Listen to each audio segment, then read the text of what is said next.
On the field, in the broadcast booth, Ron Johnson is Minnesota sports. One-of-a-kind opinions, big-name guests, the teams you care about every day. It's the Ron Johnson Show, part of Locked On Sports Minnesota, and it starts now. Welcome to the Ron Johnson Show, and I'm your host, Ron Johnson. On today's episode, I'm excited. We got ESPN insider, Vikings insider, Kevin Seifert. We're going to throw the hard-hitting questions at him. Yes, Courtney Cronin has moved on to the Bears, unfortunately. But, hey, we got Kevin Seifert, so he's going to come in and maybe drop some knowledge on Sam about Kirk Cousins that Sam doesn't believe. But also, we're gonna break down the NFC North. We're going to talk about the receivers in the NFC North. We might go position by position as the rest of the summer goes on. Just looking at the NFC North, because we know if you win the North, you have a chance to be really, positioned pretty well in the playoffs. You look at where the Packers have finished when they finish. You look at where the Vikings finished when they finished first. Winning the NFC North is kind of the key, but you have to do it in dominant fashion. You can't backpedal your way into the playoffs as NFC North champions. You kind of got to start off on a high hitch. So we're going to start off with the position that we think is the most important. But also, we got the Daily Three as we come up later. But before we jump into all of that, and we talk about the Vikings receiver core versus the Bears receivers versus the Lions, I guess they can call them receivers, and then the Packers receivers without Devontae Adams. Who ranks number one? Who ranks number four? And is that gap so big that one team is head and shoulders above the rest? Before we jump into that, we're going to bring Sam Ekstrom in. We have a word from our sponsors. Yes, we do. It's Blue Nile and BlueNile.com. A lot of guys have been in the position where they got to walk into one of those ring stores, whether it's in the mall, whether it's this big, open warehouse floor, and they've got to talk to people about rings. They don't know really what they're talking about. They're a little bit uncomfortable. I've got a great tool for you. It's BlueNile.com, where from the comfort of your own computer, you can choose diamond shape, size, clarity. You don't have to talk to any pushy salespeople, and you can find sparkling, wonderful jewelry if you're going to pop the question or just for any other fine occasion. They've got fine jewelry at Blue Nile, and their bench jewelers are going to handcraft the perfect ring for the perfect occasion. So make that moment sparkle with jewelry from BlueNile.com. And Locked On Sports listeners get $50 off purchases of $500 or more. This podcast exclusive includes engagement. Use code Locked On, and every order is insured, ships free, and arrives in discreet packaging that won't give away what's inside. Shop stress-free. Find your forever peace. Go to BlueNile.com today. And on today's episode of the Ron Johnson Show, as I bring my producer in, Sam Ekstrom, it's going to be fun today because this is a topic I love. We're going to talk wide receivers in the NFC North, and we're going to rank them 1 to 4. And Sam, in your opinion, if you had to do a quick just mind jump of here's the top receivers in the NFC North as far as overall room, not player, because if we were to go player, and maybe we'll do that in another one or two, just ranking the NFC North receivers, I would definitely go Justin Jefferson. That's a tough one after that. I'd say Justin Jefferson, maybe to Allen Lazard. Maybe Sammy Watkins. I think Adam Thielen is the number 2 receiver in the division. I legitimately think the Vikings have the two best, don't they? They have to. I agree, because if you think about Allen Lazard, Sammy Watkins, Randall Cobb at the end of his career. Now, Jamison Williams, we don't know what he's going to be in the NFL. He was hurt in the championship game, and now he's back. But DJ Shark, you got Amon-Ra St. Brown. Bears are just whatever. Khalif Raymond and Quintez Cephas with the Lions. I would have to say Justin Jefferson and Thielen are 1 and 2, and then everybody else falls below. But then when you look at supporting cast, when you talk about Jamison Williams with the Lions, Amon-Ra St. Brown, DJ Shark, and Quintez Cephas with the Lions, that's 4 like kind of, generally good. And then you got Randall Cobb, Christian Watson, Allen Lazard, Sammy Watkins, Amari Rodgers, and Romeo Doubs out of Nevada for the Packers. Again, a nice group with Aaron Rodgers, of course, is going to make them better. You look at the Vikings right now, it feels kind of top heavy. You got Justin Jefferson, Adam Thielen. You got KJ Osborne, who would be somewhere in there with the like Quintez Cephases of the league. And then that's it. We don't know what we have after that. Like, you don't know what you have with the Vikings. So I struggle to just automatically crown them number one. Like, I struggle. But if we're just going to say top 2 receivers of each group, yeah. The starters, yep, Vikings are 1, in my opinion. I'd say, this is tough. I guess I'll have to say the proven Packers are 2 because you got Lazard, Watkins, you got Randall Cobb, who's proven, and then you got Christian Watson, who's their first-round pick. 3 would be the Lions, and then, of course, the very deficient N'Keal Harry, Darnell Mooney. They have Tajay Sharp with the Bears, David Moore. I mean, I just feel like the Bears, I know they've tried to reach and get guys, but losing some of the guys they've had in the past, it just doesn't work for them. So that's where I'm going to go right now. I'm going to go Vikings, Packers, Lions, Bears. But the Packers, Lions, I mean, Jameson Williams, if he comes in and has a great rookie season, they might jump to number 2. Now, that all depends on this offense, though, and we know that the better quarterback is in Green Bay over Detroit. But that's my 4. What about you, Sam? Yeah, so I remember PFF ranked the Packers 31st in wide receiver room. They do have a couple veterans, though. I think the Watkins in front of the Bears, though, right? Is big. The Bears were 32? Were they 32? I can't remember. They might have been. The Bears losing Allen Robinson is so bad for – I mean, they weren't that deep to begin with. And I know Darnell Mooney is a really nice 5th-round pick. That's a young receiver who might be around for a while. But their depth, and they did add N'Keal Harry, Ron. I don't know if that moves the needle for you, but they made a trade for N'Keal Harry. Again, I think when I look at these wide receiver rooms, I see a bunch of wide receiver 3 types. I see a lot like Cobb. He's a wide receiver 3. Like most of the places he's been the number 2 or number 3 guy. This stage in his career, he's a number 3 guy. Watkins has always been a complementary piece. Amon-Ra St. Brown, he's probably headed for bigger things, but he still strikes me as that number 2, number 3 piece. There aren't a lot of aces on these rosters anymore. Allen Lazard, he was the number 3 guy last year on the Packers, or number 4 guy even. So when I see the Vikings with 2 stars and then a bunch of wide receiver by committee on the other groups, I still have to put the Vikings, and it's not like the Vikings don't have a wide receiver 3. I'm very high on KJ Osborne. 7 touchdowns, 655 yards last year. So I think he's a bona fide 3. And if you're comparing 4s, I mean, sure, do the Vikings have maybe a disadvantage at the wide receiver 4? Sure. But when you have 3 strong, I'm okay with that. I mean, you're running 11 personnel most of the time anyway. Your 4th wide receiver isn't out there very much. So I love the Vikings in this battle by a long shot. Yeah, and I will say that's where I was going with that. It's like how big is that gap? I'd say the Vikings-Bears gap is huge. The Bears have no chance at being the number 1 core. The way their offense is set with their quarterback and those receivers, I just don't see it. They lost big when they lost Allen Robinson, and then Allen Robinson wanted them to bring in another receiver, and they just couldn't land one because there was conversations about another possible former Alabama receiver going to the Bears before, just could not make it work. You look at the Bears, trying to make trades and talking to teams, and I know there was no way they were going to get a big name receiver, but they were trying to get some pieces to the puzzle. But again, when you look at that group, Darnell Mooney and N'Keal Harry, probably the other 2 there. With the Lions, I'm guessing if Jameson Williams is healthy, you'll have him and DJ Shark, or you'll start off with DJ Shark and Amon-Ra St. Brown with Jameson Williams working his way in there as he becomes a starter. And then with the Packers, you're probably looking at Allen Lazard and Sammy Watkins is my guess. With Randall Cobb being the 3, but then Christian Watson eventually being the number 1. Out the gate, I'm guessing, Rodgers is going to want veterans. We've always heard the stories of how Brett Favre treated receivers that weren't, top guys. We heard about how Aaron Rodgers does it as well. And so if you think about that, those are guys that want to go into camp and go into those first couple games with guys that if I call a play out, you know what it is. If I call this, check out, I need you to be where you're at.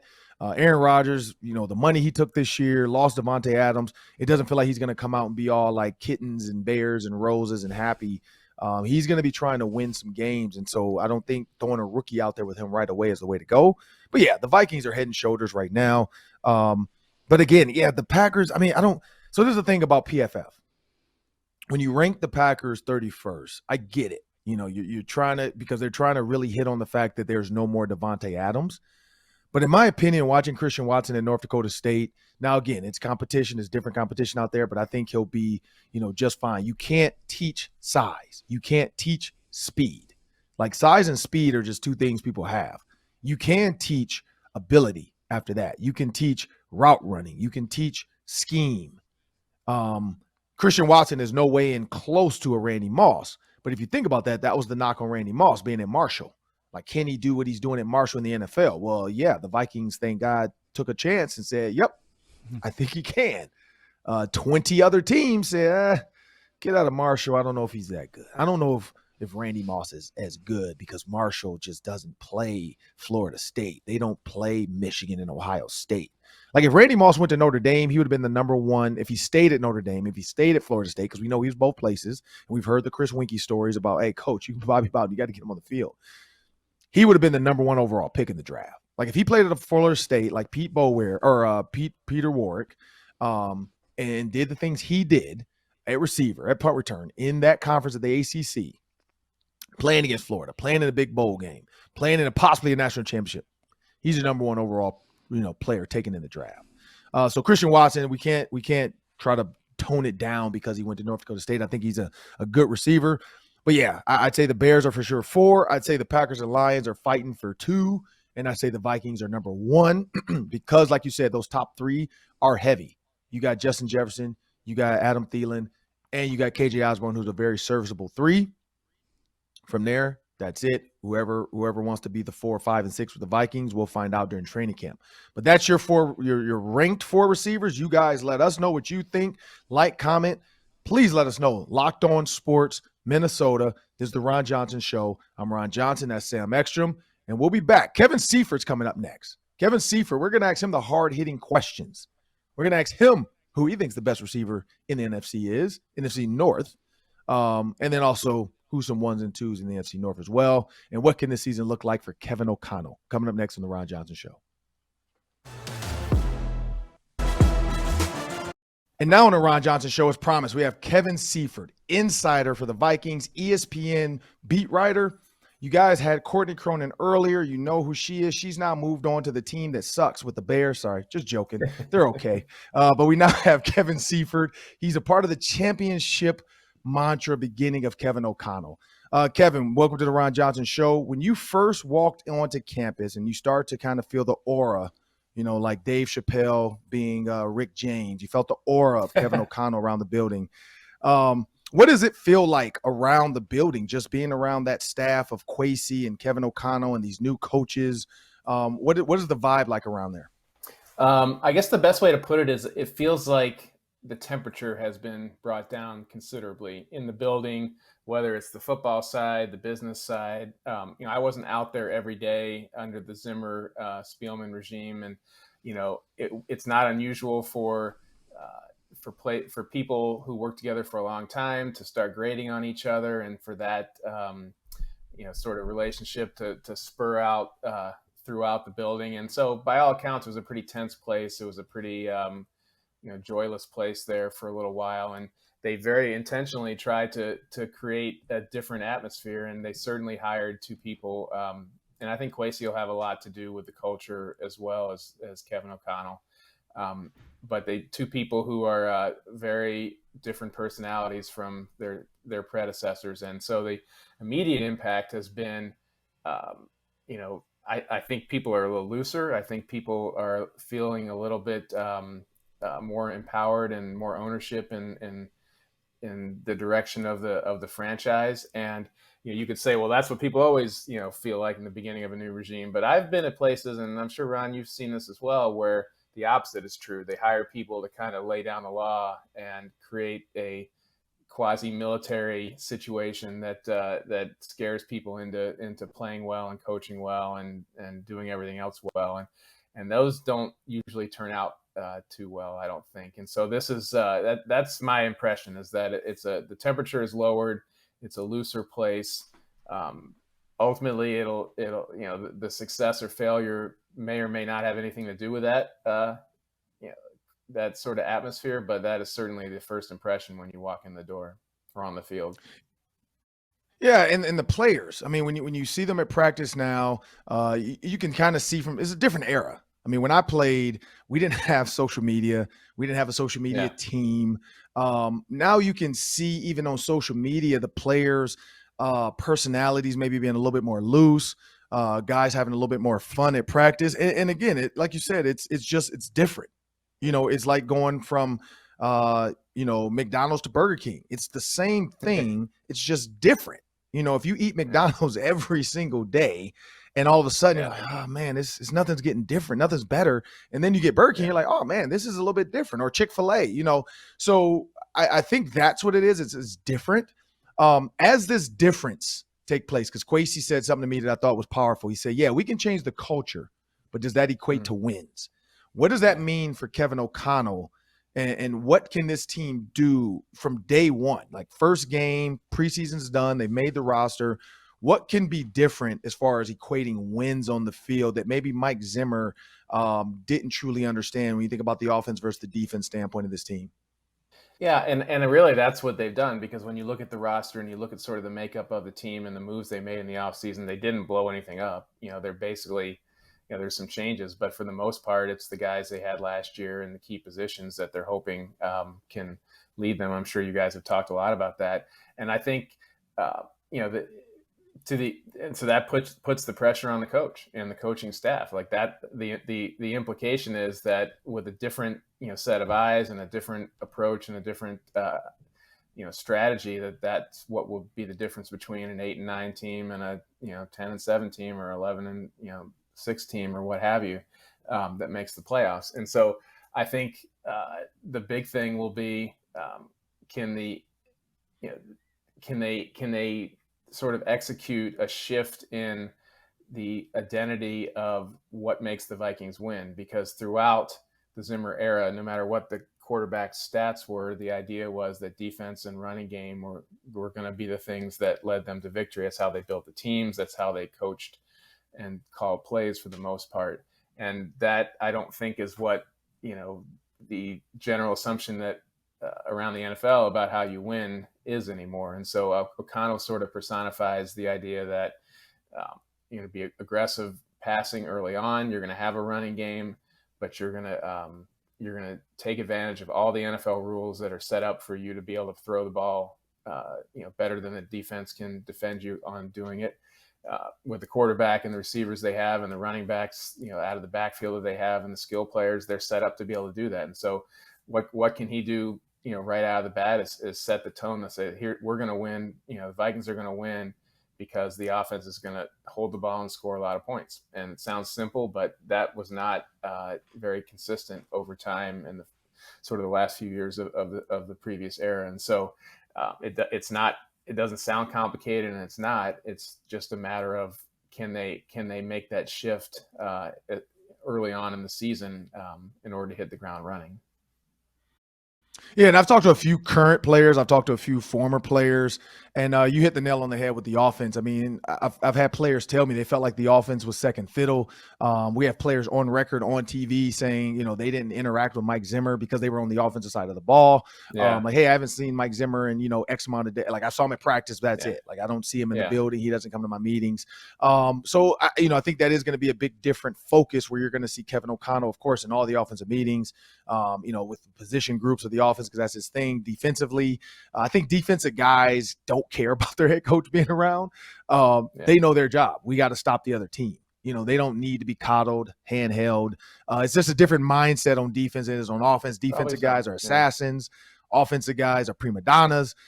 It's different. And I was one. I know. I want coach to tell me I'm good. Like, come talk to me. Tell me what I need to do to get better. Yeah. So when you think about this offense, Kirk Cousins, Kevin O'Connell saw he's seen Kirk Cousins before, but he's seen Matthew Stafford operate. He's seen what a Super Bowl quarterback looks like. Kirk Cousins gets disrespected. He's the Rodney Dangerfield of the NFL, I feel like. If you think about Kirk Cousins, what does he need to do this season to get some respect? Like, what does he have to do to really say, you know what, I'm a good quarterback. My coach has never really trusted in me. Whether it's fair or not, from a national reputation and even maybe locally to some extent, they'll either need to be, they have that Monday night game in week 2 where the whole Yep. country will be watching. I think it's week 2 against the Eagles. Where the whole country will be watching, and we all know what the narrative is with him in primetime games. If they end up being in a lot of close games, how does he play in the fourth quarter of those close games? Because we know that he can make all the throws. We know that he can compile some pretty good stats, and that he'll find the Justin Jeffersons and the Adam Thielens. He understands that those are the guys that he needs to go to. But in those situations when you have a good quarterback and you want him to become great, those are the times that he needs to do that. When the entire country's watching him, and in close games, or the other side of that is they need to maximize the good and not try to push him to be the great, if that makes sense. There are a lot of things that we've seen him do very well over the years, whether it's throwing to tight ends or running bootleg, like doing the bootleg passes, or operating in certain schemes that he's shown on tape against NFL defenses he can be very good at. So are they going to try to maximize those things, or are they going to try to push him into new directions in hopes of turning, like I said, what is already a good quarterback into a top 10 type guy? And so I don't know what the answer to that is. It sounds like from what was being said in the spring that they're going to, at least from a adjustments and on the line standpoint, they're going to expect him to be a veteran, smart quarterback who can read the look and get the team into the right play. That has not always been the case, as he's talked about and other people have talked about. But those are the things that I'll be watching. The extent to which they put play calling or play adjusting responsibilities on his shoulder on the field during games, and the extent to which he plays well in those crucial times that take you from good to great. And last one for Kevin Seifert, ESPN insider. There's some names on the market that have been tied to the Vikings that possibly could come back, because we know everybody now is just biding their time, waiting for that first week of training camp to see, one, who gets hurt. What does the salary cap situation look like? Are there other guys out there to get cut in the first early days? You got Anthony Barr, Ndamukong Suh, Linval Joseph put an Instagram video out at the Vikings facility, and then Kyle Rudolph. Of those four, who's most likely to be a Viking by week 1 or 2? Well, I guess part of it depends on are they real? How much are they going to be in this 3-4 defense? Because the Ndamukong Suh thing has been interesting, just because he's a big personality, but he's always been a 3-technique tackle. And if you're wanting to turn him into a guy that you bring in passing situations when you go to 4 down linemen, then that makes sense. If you're planning to play him on first down and you're 3-4, I don't know if he's the nose tackle that you want there. That has not been what he's done for a good part or all of his career. So I guess that name is interesting if they wanted to use him as a kind of a guy to bring off the bench in passing situations. Linval Joseph, being the straight nose tackle, if Dalvin Tomlinson is healthy, I'm not sure that I see that. So the Suh thing is interesting to me, and I think that's one to keep an eye on, especially as we see how the scheme actually evolves. Teams are very rarely in their base defense from a percentage standpoint. And so even if they're saying they're playing a 3-4 and they are playing a 3-4, I don't know how often they'll be in that alignment. Mm-hmm. And then what about Kyle Rudolph or Anthony Barr? I think it sounded like the Barr thing has moved on, unless something has changed this summer. They, from a physical standpoint and also just the scheme standpoint, I'm not sure if this regime saw fit. I know Kwesi has talked to him, and there's a personal mutual respect there, but in terms of whether there's a fit on the field, I don't know that that's the case. And Kyle Rudolph, that it makes a lot of sense. I think they want to give Irv Smith as wide of a runway as they can give him to be as dominant a 3-down tight end as he can be. Potentially once you get to training camp and you see what the depth is behind him, that's a possibility. But that's probably another one where I don't know that there's any urgency, and it might require some kind of injury for that to happen. Well, appreciate you, Kevin Seifert. Sounds like you're saying that Ndamukong Suh is one then. So hopefully, if we can figure that out. Ndamukong Suh is a big name, a big personality. Yeah. We know he's fearless. We know he brings an attitude to the defense too. So maybe that's something to keep an eye on. But I want to thank Kevin Seifert for joining me on the Ron Johnson Show. Up next, we got the Daily 3. That's 3 questions, 3 minutes each. Stay tuned. All right, let me tell you about the Dave app when you're a little tight on cash. I remember being paycheck to paycheck when I was interning for free. I was working at a gas station. I could barely get home to see my parents and ask them for more money. I needed to borrow money to put gas in my tank so that I could drive and borrow more money. It was a bad situation. But you know what? The Dave app can help you get up to $500 instantly with extra cash. That's more money to fill your tank, buy a wedding gift, catch up on bills, whatever you need. Tackle those expenses that have been stressing you out with any hangups or without any hangups. There's no interest and no credit check needed. Millions of people have already downloaded the Dave app to get the financial relief they need with extra cash. So if you're in a pinch, like I was when I was an intern 10 years ago and need some extra help, download Dave and think of it as a helping hand from future you. Download the Dave app from the App Store right now. That's DAVE. Sign up for an extra cash account and get up to $500 instantly. For terms and conditions, go to dave.com/legal. Instant transfer fees apply. Banking provided by Evolve, member FDIC. Now it's time for the Daily 3. That's 3 questions, 3 minutes each. Sam Ekstrom, take it away. Thanks, Ron. In the latest ESPN poll where they grade the receivers, votes from coaches, executives, players, scouts, they've got Ja'Marr Chase as the number 3 receiver in football. They've got Justin Jefferson as number 4. I think Adams was 1, Kupp was 2. So we've really digested all of these rankings over the last few weeks, and very few of them actually have Chase above Jefferson. That really caught my eye. What do you think about that poll, Ron, with Chase 3, Jefferson 4? Well, I mean, honestly, let's be real. Ja'Marr Chase is a ridiculous athlete. Like, the things he does, it's head and shoulders above a lot of other players in the league. Justin Jefferson as well, Cooper Kupp, and then Devontae Adams. I think those 4 have kind of put themselves out in front. We got, DeAndre Hopkins, I think, is right up in there as well. You could say CeeDee Lamb is not too far behind. But here's the thing with Ja'Marr Chase and Justin Jefferson. They're different type of route runners. Ja'Marr Chase is a little bit more violent with some of his routes. Justin Jefferson's a little bit more like he's smooth with it. And so I think this year you're going to see it. So you saw Ja'Marr Chase in an offense that was extremely well thought out by Zach Taylor. You saw an offense that was extremely predicated on certain coverages, changing routes, quarterback, receiver being on the same page. The Vikings offense sometimes just seemed like it wasn't that consistent. And Kevin Seifert pointed that out earlier in the interview. It just wasn't like, hey, this is what we need to do. We're going to win the games because of the offense. It was always a defensive mindset, and if the defense wasn't number one, it felt like the team wasn't happy. Like, they could get torched on defense, win a game on offense, and Kirk Cousins had to fight with the coach to celebrate. Like, it just always felt that way. Like, there was never happiness when the offense succeeded and the defense failed. So when you look at that from this offensive standpoint now, Justin Jefferson has a coach that's going to pour into him. He's going to help him out with different route schemes. He's going to give him choice routes. That's where I think Justin Jefferson can kind of jump back up and be in that number 2 conversation, number 2 receiver in the NFL. But when you're talking about Cooper Kupp, Devontae Adams, Jefferson, and Ja'Marr Chase, it's hard to really just pick a one. So if that's what the execs say, they're the guys looking at the film all day, every day. They're the guys asking other players. I'm going to trust that they have, like, if it's PFF, I might question a little bit because they go off of, like, what happens in the play. These execs are just looking at routes. They're looking at body types. They're talking to coaches. They're talking to players.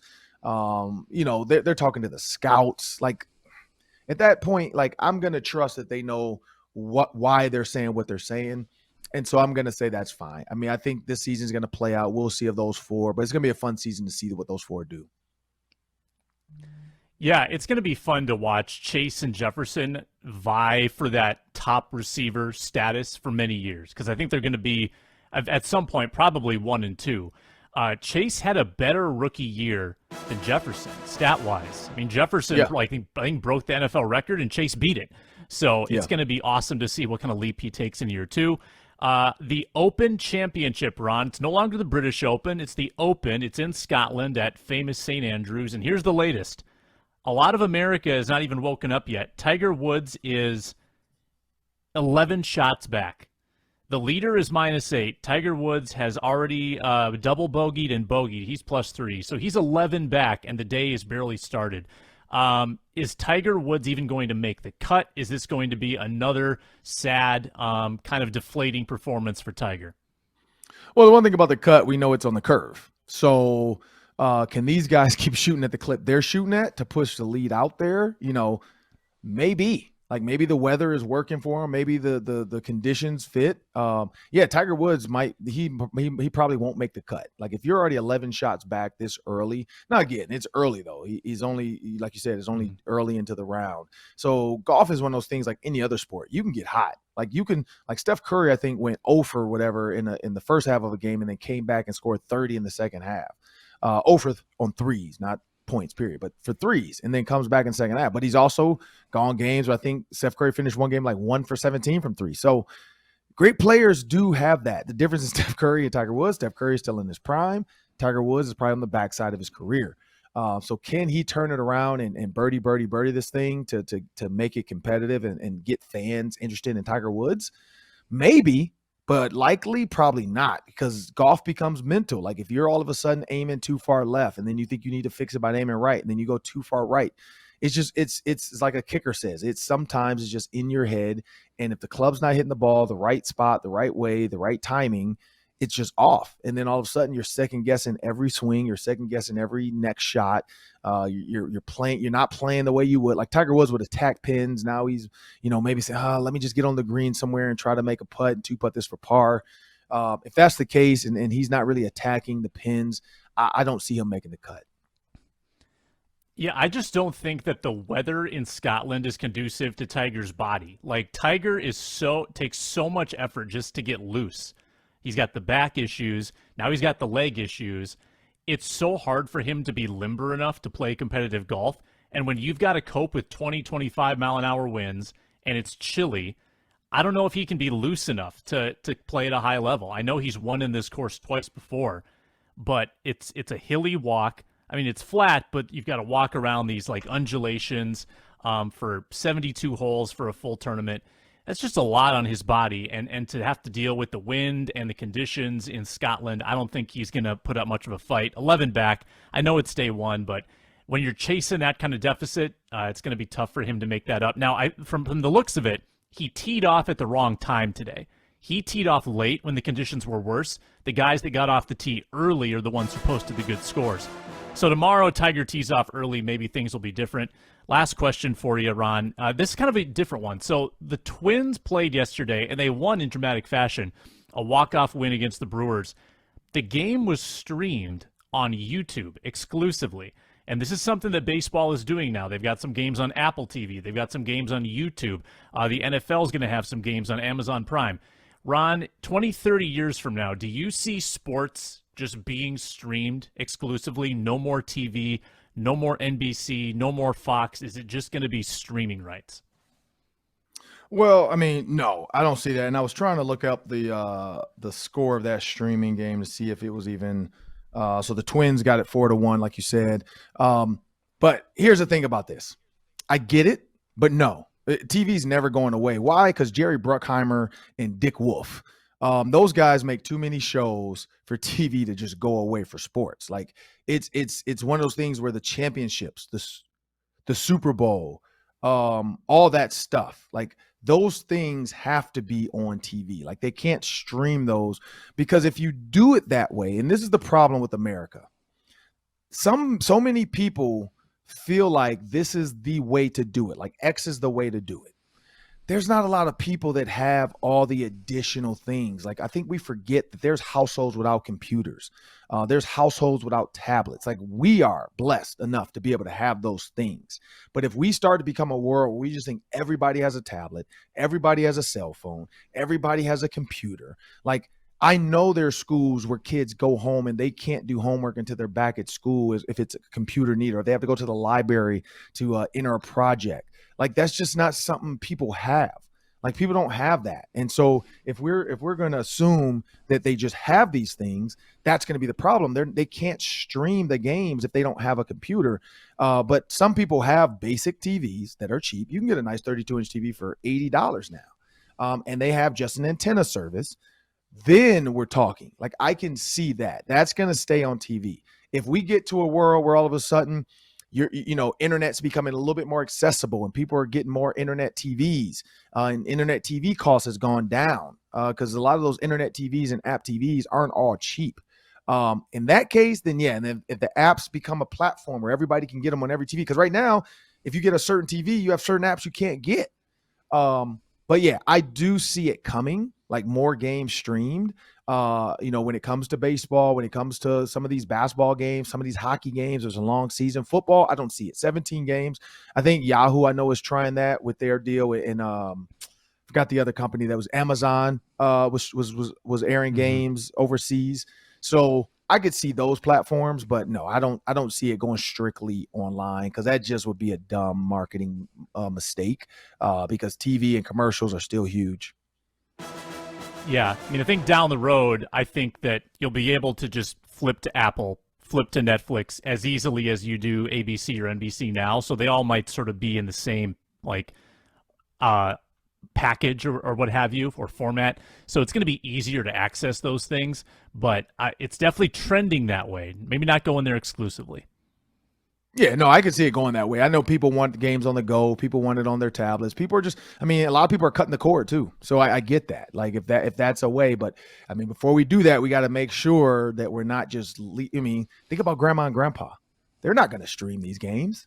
We got to make sure the 80-year-old Vikings fan or the 80-year-old Twins fan still has a way to watch the game, which is, hey, they just want to turn on the tube, sit back in the lazy boy and watch the game.